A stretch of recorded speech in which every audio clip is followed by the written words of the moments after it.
예, 이제 두 번째 재앙이 애굽에 선포됩니다. 여기에서 1절을 보면 이제 모세는 하나님의 경고의 말씀을 선포하는데 자신감을 얻게 됩니다. 하나님의 사역을 5번이나 거부하고 입이 둔한 자라는 말을 몇 번 했는지 모를 이 모세가 자신감을 갖게 된 겁니다. 은혜를 입으면 이렇게 되는 겁니다. 여러분들이 삶에서 혹시 믿음에 대한 자신감을 잃었었습니까? 저 또한 그런 의문이 정말 많이 들었습니다. 문제가 기도로 해결이 될까?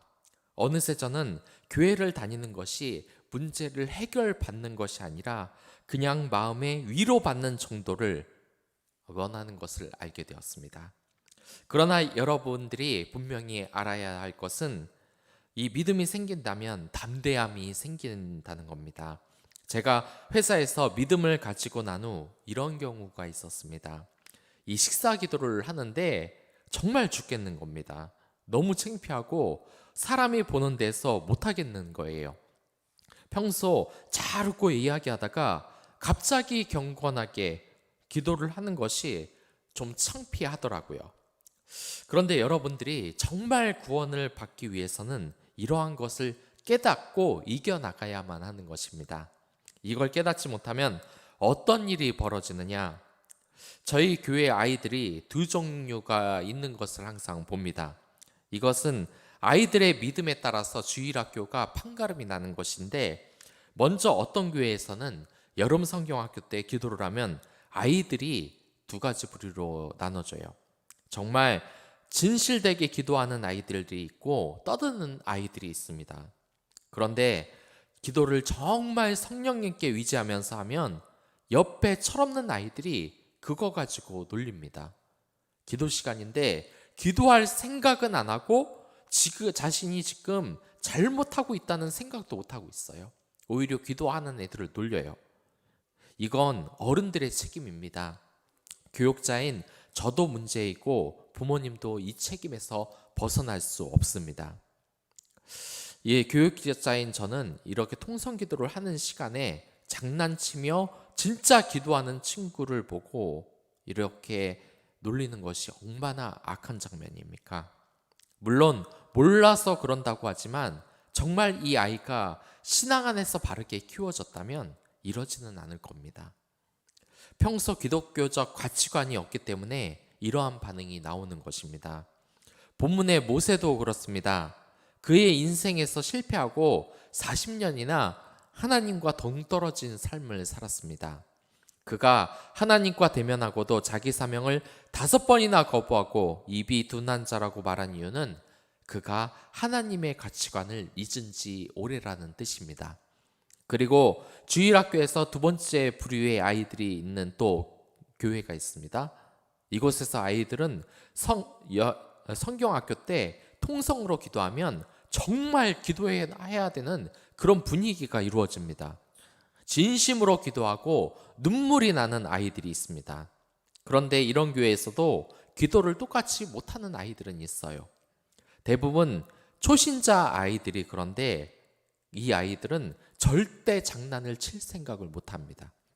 이미 교회 공동체에서 기도에 대해 배운 아이들이 많아서 성령님의 거룩함이 그 예배 시간에 가득함을 느끼기 때문에 장난칠 생각을 못하고 실실르다가 전도사님하고 눈이 마주쳐서 눈을 감는데 그 장면이 굉장히 웃기더라고요. 그 교회 공동체에서는 기도 시간에 기도하는 것이 정상이고 장난치는 것이 무례한 것이고 비정상적인 게 이미 아이들 머릿속에 있는 겁니다. 그 가슴이 알고 있는 겁니다. 아이들의 이러한 차이는 신앙 공동체에서 은혜를 체험했는지 체험하지 못했는지에 따라 갈라지게 됩니다. 그러나 우리가 낙심하지 말아야 할 이유는 은혜를 체험하지 못한 아이도 은혜를 체험하면 변화될 수 있다는 사실입니다. 그렇기 때문에 아이들이 은혜를 체험하게 하려면 자꾸 은혜의 자리에 아이들을 참석시키길 바라겠습니다. 이 대예배 때에도 수요일에도 금요일에도 아이들을 함께 참여시키고 가정에서 어린이 큐티를 하면서 기도하고 교육을 시키면 아이들은 변화되기 마련입니다. 자꾸 은혜의 현장에 있으면 아이들이 환경에 영향을 받기 마련입니다. 이제 모세는 피제왕으로 실제로 하나님의 능력을 나타나자 자신감을 얻었습니다. 그리고 모세에게 강력하게 두 번째 재앙인 개구리 재앙을 이 바로에게 선포하라고 하나님의 명령이 떨어집니다. 이 개구리는 작은 개구리가 아니라 두꺼비와 비슷한 종입니다. 그리고 이 개구리가 이제 가정에서, 침실에서, 또한 화덕과 떡반죽 그릇까지 마구 올라올 정도로 이집트 상황이 굉장히 심각하게 변하고 있습니다. 여러분들도 경험하셨을지는 모르겠습니다. 집안이 청결하지 못하고 어수선한 상태가 되면 이 사람의 마음이 굉장히 심리적으로 불안해집니다. 저도 이 사역을 처음 하면서 방을 얻었는데 저는 그런 집을 정말 처음 경험했습니다. 이 여름만 되면 갑자기 집안에 습기가 차고 장마철이 되면 집에 곰팡이가 피는데 집에 들어오면 그것 때문에 심리적으로 이 마음이 계속 뛰고 안정이 되질 않더라고요. 이 청소하고 곰팡이를 지워도 습한 날이 조금이라도 지속이 되면 이 곰팡이가 펴서 얼마나 괴로웠는지 모릅니다. 또 군대에서 이 철원에 있는 격오지에 있는데 갑자기 지네가 자는 도중에 침상으로 들어가서 이 무는 일이 몇 번 생기니까 나중에 잘 때 무섭더라고요. 이 지네에 대한 공포감이 생깁니다. 그런데 이런 개구리가 이제 하나님의 경고로 이집트 온 땅을 치는데 아마 그 고통이 어마어마했을 겁니다. 그리고 우리가 여기에서 알아야 할 것은 하나님은 우리의 삶에 있어서도 늘 이런 개구리같이 경고의 사인을 보내주시기 마련이라는 겁니다. 이것을 알아차리고 되돌려야 하는 것이죠. 만약 지금 추진하고 있는 일이 법적으로 어긋나 있는데 일의 편의를 위해서 추진하다가 어떤 사고로 진행이 잘 되지 않는다. 이건 하나님의 사인일 수 있습니다. 강력한 경고일 수 있습니다. 한 번 기도하고 일을 추진해 보십시오. 일이 가는 방향을 잘 보면 하나님의 뜻을 알 수 있는 경우가 정말 많습니다. 그런데 정말 무서운 경우는 이러한 겁니다. 이 하나님이 경고의 사인을 끝없이 보내고 있는데 이것에 대해서 심각성을 못 느끼는 단계를 넘어서 그렇게 경고를 해주는 사람에 대해서 비난을 하는 경우입니다. 정말 우리 주위에는 쓸데없는 이야기나 험담으로 사람의 기분을 상하게 하는 사람들이 있습니다. 그러나 우리가 정말 주의해야 될 것은 진심 어린 조언으로 그 사람이 잘 되길 바라는 쓴소리가 있다는 겁니다. 가끔 목사님들이 이런 이야기를 합니다. 요즘 교회에서 너무 축복 설교만 많이 한다고 말이죠. 저는 처음에 이게 무슨 말인가 했습니다. 잘 공감도 되지 않았어요. 그러나 이게 지금은 무슨 의미인지 너무나 잘 압니다.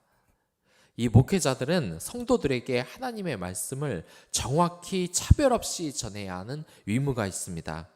이 성경에는 축복의 말씀 못지않게 경고의 말씀은 더 많이 선포가 되고 있습니다. 그렇기 때문에 성도들에게 지금 상태를 보니 심각하고 죽어가고 있는데 이것을 회개하고 더 나은 삶을 살아가라고 경고의 말씀을 전하는 건 이 목회자의 당연한 의무입니다. 그런데 어느 순간부터 이 경고의 말씀을 선포하는 교회가 지금 사라지고 있습니다. 교육자가 사역을 할 때 가장 먼저 듣는 경고가 치는 설교를 하지 말라는 겁니다. 성도들이 마음이 불편할 수 있다고, 또한 부교육자가 그런 설교를 하면 건방지다고 생각할 수 있기 때문에, 물론 이게 무슨 뜻인지는 잘 알고 있습니다.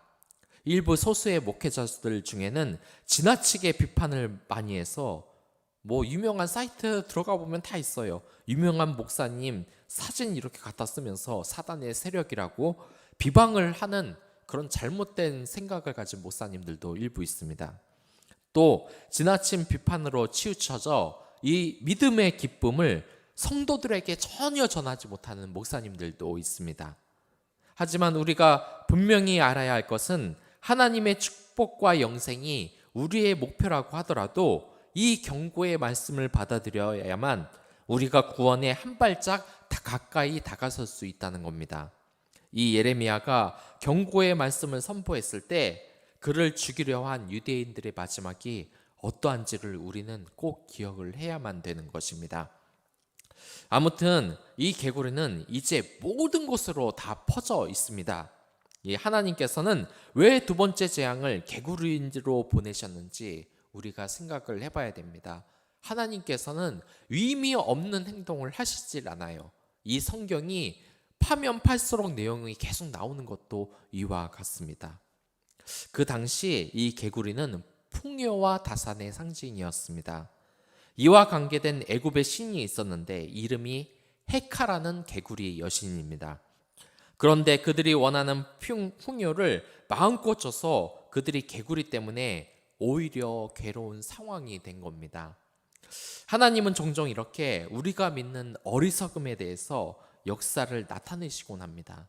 가장 유명한 성경의 사건이 라헬이 드라빔을 엉덩이로 깔고 앉은 사건, 또 모세가 금 송아지를 가루로 만들어서 이스라엘 백성들에게 맛있게 한 사건, 그리고 블랙색 족속이 하나님의 언약궤를 다곤 신상 곁에 놔두니까 다곤의 머리가 팔이 잘려져 쓰러져 있었다는 것은 우리가 믿는 이 우상이 얼마나 우스운 것인지 하나님이 표현한 것입니다. 아무튼 이 개구리가 사람들을 괴롭히는 것은 창조 질서가 역전되는 상황을 이야기하는 겁니다. 이 3절에서 개구리가 생겼다는 말은 원어로 그 1장에서 나오는 창조하다는 말과 똑같습니다. 하나님의 자녀니 인간에게 통제받는 상황이어야 하는데 지금 이 상황이 역전이 되고 만 겁니다. 그래서 이 이집트가 지금 하나님의 뜻에 창조 질서에 어긋나는 행동을 하고 있다. 그 뜻에 어긋나는 행동을 하고 있다는 것을 지금 하나님이 나타내는 것이죠. 그리고 7절을 보면 여기에서도 요술사들이 해결책은 내놓지 않고 개구리를 더 늘리는 요술을 보여줍니다.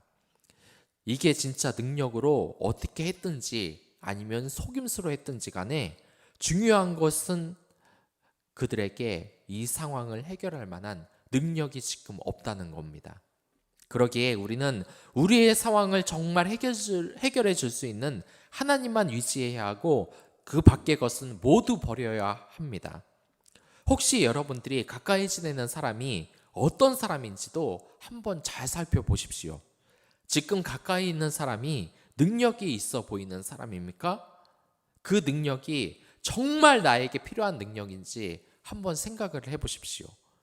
만약 그 사람이 친절한 미소를 가지고 있고 칭찬으로 다른 사람을 밝게 하고 또한 능력이 있는 사람이라면 좋은 사람이라고 할 수 있습니다.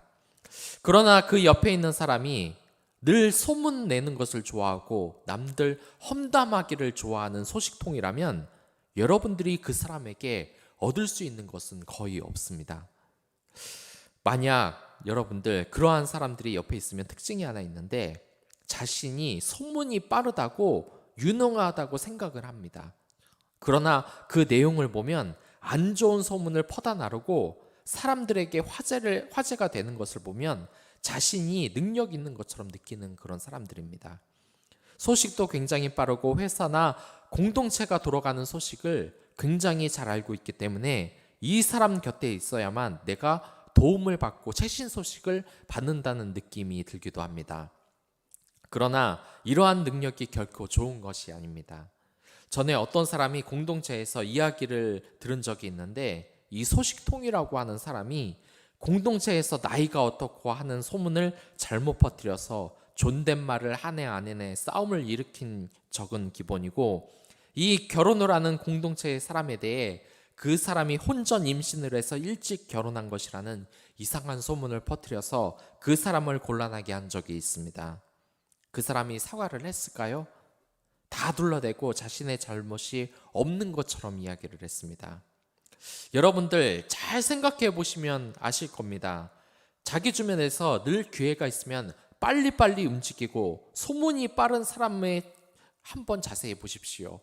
보면은 금방금방 무슨 예약을 빨리 하거나 무슨 게임 같은 거 할 때 행동이 빠릇빠릇해서 능력이 굉장한 것처럼 보입니다. 하지만 그 사람들의 처지가 정말 어떤지 한번 잘 살펴보십시오. 그 사람이 정말 성공해서 지금 잘 살고 있습니까? 정말 이 사회적으로 우리에게 도움이 되고 성경적 가치관에 따라 성공하는 사람들은 성실하게 노력하는 경우가 많습니다. 늘 눈치 보는 것에 빠른 사람들은 이 신앙도 그렇고 사회적으로도 그냥 사소한 아주 간단한 이익만 얻어갈 뿐 이 사회적인 성공을 거두는 경우를 전 단 한 번도 본 적이 없습니다. 우리가 알아야 할 것은 우리도 이런 실수를 정말 많이 한다는 겁니다. 분명 이 세상의 편법과 인맥으로 성공을 하려는 사람들을 한번 지켜보십시오. 그 사람들이 지금 성공하고 있습니까? 주식을 하면 그거 소문 빠르게 듣고 남들보다 주식을 일찍 사는 사람들이 있습니다. 또한 하루 종일 컴퓨터에 앉아서 주식이 오르면 빨리 팔고 내려가면은 기다리고 계속 모니터를 보면서 재빠르게 반응을 하는 사람들이 있어요. 그런데 그런 사람들을 보면은 별로 그렇게 행동하는 것에 비해서 돈을 많이 벌지 못합니다. 그런 사람들을 우리가 행동이 빠릿하다, 소식통이라고 부르는데 그런 사람 말 듣고 잘된 사람을 전 본 적이 없습니다. 최근 한 유산균 발효유가 코로나에 좋다고 소식통으로 들은 사람들이 재빠르게 주식을 사가다 다 망해버리고 말았습니다. 정말 우리에게 도울 사람이 하나님 뿐이라는 것을 우리가 알아야 되는 것입니다. 여러분들이 하나님을 의지해야 하는 경우가 바로 이러한 것입니다. 이제 바로는 이 개구리 문제로 인해 마음의 변화가 생겼습니다. 이제 모세에게 백성을 보내주겠다고 말을 합니다. 이제 바로도 요술사들이 하나님의 능력을 비슷하게 모방만 할 뿐이고 다스릴 능력이 없다는 걸 알게 된 겁니다. 여기에서 모세는 개구리 재앙이 하나님의 통치 아래에 있다는 것을 증명하기 위해서 언제 개구리를 물러나가게 할지 바로에게 직접적으로 묻습니다. 바로가 원하는 시기에 이 개구리를 물러나게 해서 하나님의 능력을 증명하려는 것이죠. 그리고 개구리들은 바로의 말대로 다음 날이 되자 모두 죽습니다. 그러나 바로는 다시 마음이 완악하게 변하여 이스라엘 백성을 놓아주겠다고 하는 약속을 지키지 않습니다. 여기에서 우리가 알아야 할 것은 여러분들이 하나님의 뜻에 어긋나게 살면 그에 대한 하나님의 경고와 벌이 또한 따라온다는 것입니다. 그렇기 때문에 우리는 하나님이 사랑의 하나님이지만 동시에 공의의 하나님이라는 사실을 기억해야만 합니다. 이 하나님이 두려운 분이라는 사실을 잊어서는 안 되는 겁니다. 그분은 우리에게 벌을 내릴 자격이 있으신 분이고 잘못을 그냥 넘어가지 않으시는 분입니다. 이 다윗이 간음죄를 지었을 때 하나님이 그것을 그냥 넘어가지 않으셨습니다. 용서는 하되 그냥 넘어가는 분은 아니라는 겁니다. 그렇게 이 기독교를 그냥 마음 편한 종교로 생각을 해서는 안 됩니다. 흔히 사회에서 나쁜 짓은 다 해놓고 교회 와서 위로받는 신앙생활을 하면서 심각성을 전혀 모르는 것은 정말 이것은 안 되는 겁니다. 하나님의 은혜를 알고 그곳에서 위로를 받았다면 그 은혜를 기억하고 그리스도인답게 살아가야 하는데 그것을 잊었다는 것은 지금 나오는 이 바로와 다름이 없는 행동입니다. 바로가 왜 약속을 어겼겠습니까? 바로가 모자른 사람이 아닙니다. 아주 합리적인 사람입니다. 우리 사회에서는 약속 따위 지키지 않는 사람들이 너무나 많습니다. 그것을 우습게 여겼기 때문입니다. 그러나 정말 믿음이 있다면 그 믿음을 지금 하나님이 보고 있음을 기억을 해야 됩니다. 악당도 자신과 약속을 지키지 않는 사람을 응징을 합니다. 그리고 우리 또한 하나님과의 이 언약이 있으면 그것을 잘 지켜야만 하는 것입니다.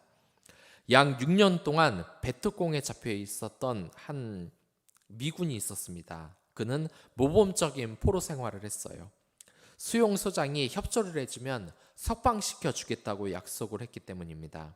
아주 모범적인 포로가 되었고 사상 전향자 그룹의 우두머리가 되었습니다.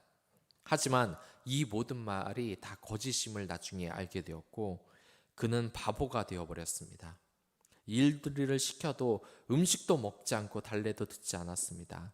엄지손가락을 빨면서 누워있다 결국 몇 주 후에 죽고 말았습니다. 여러분들, 하나님과의 약속을 지키지 않아서 혹시 우리 주변과 누군가가 지금 큰 분노와 상처를 가지고 있습니까? 마키아벨리즘이라는 것이 있습니다. 이것은 특히 신생군주라면 사람들이 좋아하는 방법을 생각하지 말아야 하고 약속 따위도 어겨야 된다는 마키아벨로의 충고입니다.